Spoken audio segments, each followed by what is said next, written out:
Hey everybody, it's been a few minutes since I did a book review and I wanted to get back on the horse with Safety Doesn't Have to Be Scary by Marc MacYoung. Marc is a legend in self-defense writing circles and self-defense teaching circles.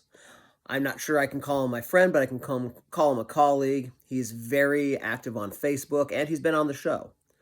Marc's newest book here is his entry-level introduction to safety and self-defense concepts. And what's good about it is a self-defense book. It's not a martial arts book. It's not a reality-based fighting book. It's not a Krav Maga book or a Brazilian Jiu-Jitsu book. It's a self-defense book. And he spends the overwhelming majority of the pages in here talking about what to do before things come to violence, so you can avoid the violence entirely, and the things you need to keep in mind about what happens after violence, so that you can make decisions to prepare for the legal issues, for possible charges, for civil suits, things like that. It's an excellent introduction to the wider world of physical self-defense. Now, for the bad part of the book, Marc is a legend in books about violence and fighting, and he's super duper well respected. And that's great. But he is so high up in those topics that it's not quite the entry-level tool that I think he intended it to be. The concepts are fairly advanced, a little hard to wrap your head around if you don't already have some kind of grounding. That said, he warns to nibble at this book, not to read it in one sitting, not to drink from the fire hose, but rather take little sips and then sit with that information and think about it and go out and find other resources. And he provides a lot of other resources in there too. So it's possible I read it wrong, but it is very thick, full of a lot of information coming at you really fast. Now for the ugly.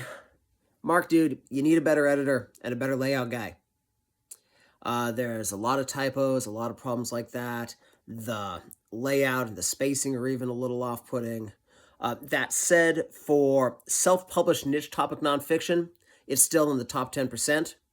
But Marc, seriously, buddy, before you put out your next one, talk to me. I know some really good people who can make your next book really pretty. Bottom line on the book, this is a solid resource on self-defense and self-defense topics. It's an absolute must for journeyman level self-defense and martial arts teachers, because you'll open this book and you'll read it and you'll find out a lot about the stuff you didn't know. It is also probably strong for beginners and for people who want to learn about self-defense but don't want to commit to actually training, if used as directed, which I didn't. But I think it can be a very strong resource for that as well. You can find this on Amazon, both in print and in inexpensive Kindle versions. Definitely worth a read. Another strong contribution from one of the most prolific and, in my opinion, skilled and qualified writers in the self-defense industry. So that's my review of Safety Doesn't Have to Be Scary. Please do check it out. And if you have questions about it, go find Marc on Facebook. He responds almost compulsively. So thank you all for watching. Thank you, Marc, for writing this book. We'll see you all next time.